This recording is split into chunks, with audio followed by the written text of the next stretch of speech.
Right, I want to make a clarification.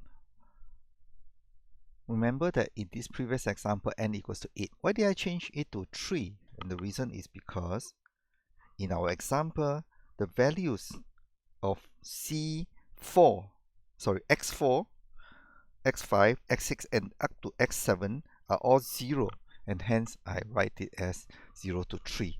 Of course, if you really want to do it as n equals to 0 to n equals to 7, there's no problem. But you're basically multiplying by 0, and hence you're summing zeros, and that is why I did that.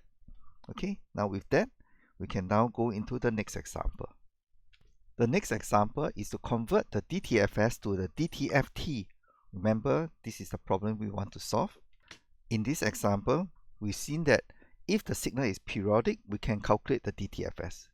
We can also use the DTFS coefficient Ck and represent it as DTFT, which is x omega.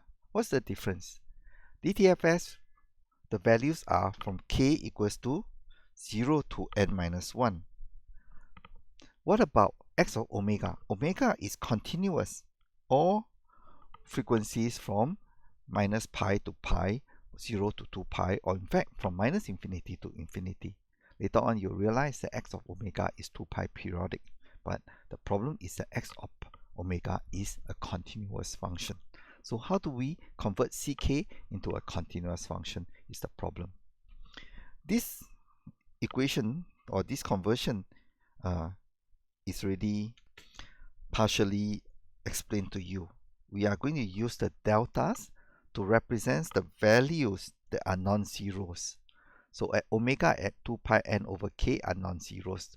We say that Ck's will exist at this omega, and where there are no values, the values are 0, then in fact we don't even have this delta sitting here. So the answer is to convert Ck's into x omega, the DTFT representation, we are going to multiply the Ck's by 2 pi and put the deltas at this particular frequency. Let's see how we do it. So this is page 8 of our slide. So what we did was that we first calculate Ck's, which is here, the magnitude and the phase plot, and this is k from 0 to 7. What we then do is that we convert the horizontal axis first. So this is the horizontal axis is k. We convert it into omega.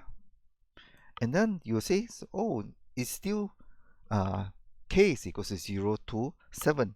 But what it does is that the real horizontal value should be 2 pi times k divided by n. So over here is still 0.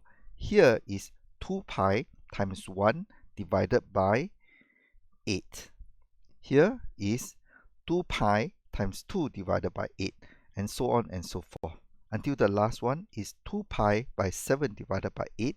And of course, if you are asking what happened at the point 8, is 2 pi by 8 divided by 8, which is exactly at 0 to 2 pi.